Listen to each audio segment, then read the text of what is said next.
Hi, and welcome back to Bill's Cichlid Group.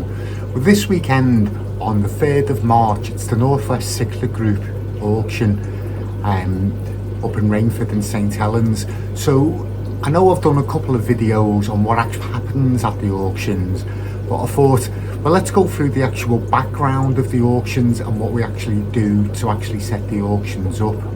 So let's have a look.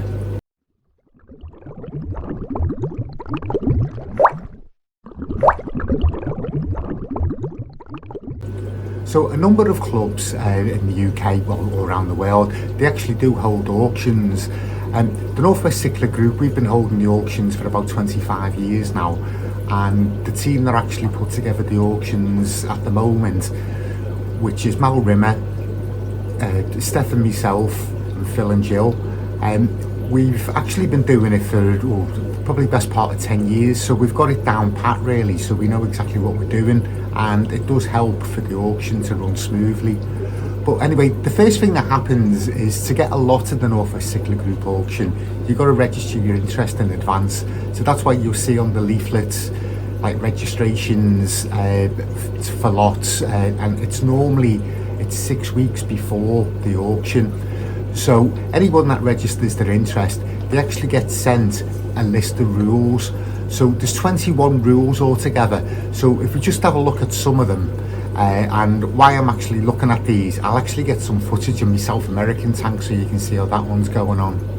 So I'm not going to go through all the rules, but some of the important ones is all the lots must be pre-booked and a list of lots retained by the requested date. A lot number is allocated to the seller on a first come first served basis, and the seller must indicate how many bags of fish and dry goods will be presented for auction. The payment for any purchase at the auction is strictly cash, and that's to enable us to actually pay the seller.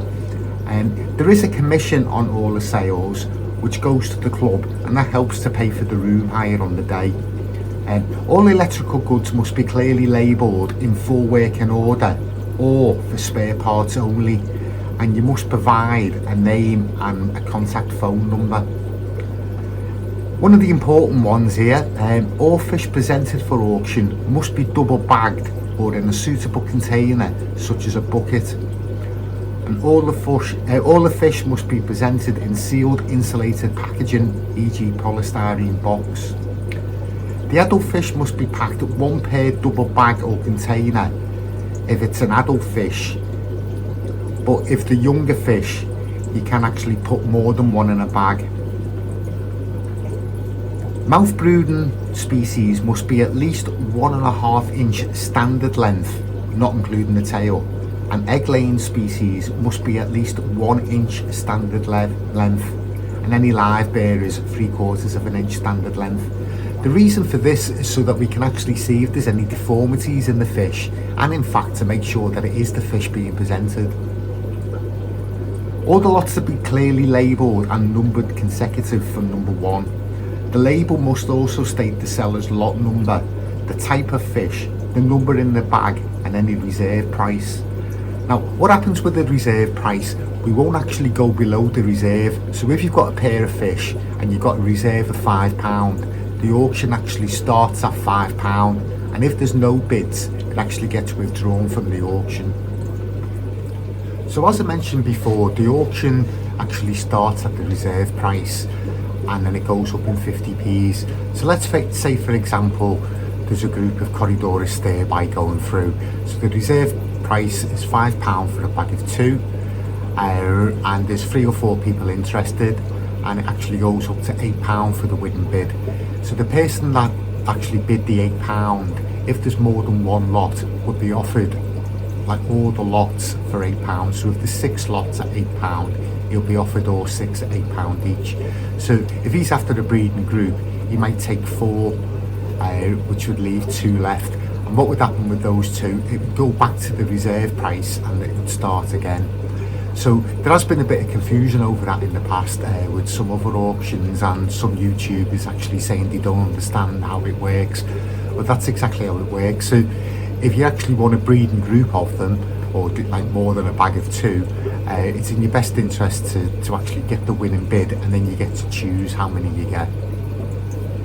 We don't actually allow any crossbred or hybrid fish into the auction either, so that includes things like flower horns. The reason for this is that the Cichlid Group, it's actually there to study like proper cichlids, if you like. So any line-bred ones or hybrids, they're of no interest to the club, so we can't actually put them through the auctions. During the course of the auctioneers will withdraw any lots containing dead fish, and the owner will be offered the chance to rebag the lot or withdraw it. All the lots are sold as seen. The North West Cichlid Group take no responsibility for fish incorrectly identified. Another one of the important ones is no more than 6 lots of any single species are to be entered in the auction by any individual. The reason for this is, a number of years ago, we did have people having a big spawning of like Central American cichlids, and they were putting multiple lots in. So if you can imagine, if there's 2 fish in the bag and you've got 12 lots going through, that's with a reserve of say £5. Not everybody wants them. So yeah, it was ending up that a lot of them weren't selling, and if you've got another seller further down in the auction that's got the same species, like, they haven't got a hope in hell. So what we actually did is we limited it to 6 lots per individual. Failure to comply with the rules may result in the committee refusing to accept any lots for sale and requesting the owner to remove them from the haul. The other thing that we've had over the years is people actually reserving a lot and not turning up. Now obviously things happen on the day, so we do have a rule that if you don't turn up for free auctions on the trot that you haven't actually booked lots in for, so that's a full year, you are actually stopped from entering any lots in future auctions. So that's all the rules for actually putting fish into the auction. What happens when we get the lists back? They're all typed up, and as you will have seen before, this is a list that from last November's auction. So as you can see on there was 12 lots in total, and like, this is how it all appears. So what you've got on here is the lot number, the name of the fish, the quantity in the bag, and the reserve price if there is any. So the other things that happen at the auction, we start at the reserve price, and the auction goes up in 50p's, unless it gets over about £10, and then they go up in pounds, and if they go like over £50 they go up in £5. Not that happens very often. The other thing that we did for a number of years, it was cichlids, catfish, dry goods and plants only. But what we did, I think it was just before COVID, it might have been just after COVID, we've actually opened it up now, so it's any fish. So you can have your live bearers, your tetras and anything else you can think of. But yeah, if you've never been to an auction, it is well worth going. You do get some bargains. It could be rocks, it could be bogwood, as I say, plants, like fish, a fraction of the price that the shops actually do sell them for. You get food occasionally as well, and you actually do get people putting tanks in. I mean, I put a tank in probably about 6 months ago. It was a 3-foot tank with a lid with the light, and I think that went for £20. So yeah, you can actually get yourself a real bargain. So the room that we have the auction in, so it holds about 100 people. We normally get about 70-80 people turning up for each auction.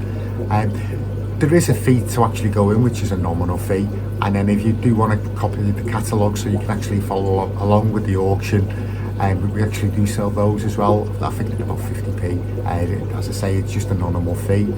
So yeah, if you've never been to an auction but always fancied one, yeah, this Sunday the 3rd of March in Rainford, it's the North West Cichlid Group auction, and here's a leaflet for you to have a look at with the full directions and postcode.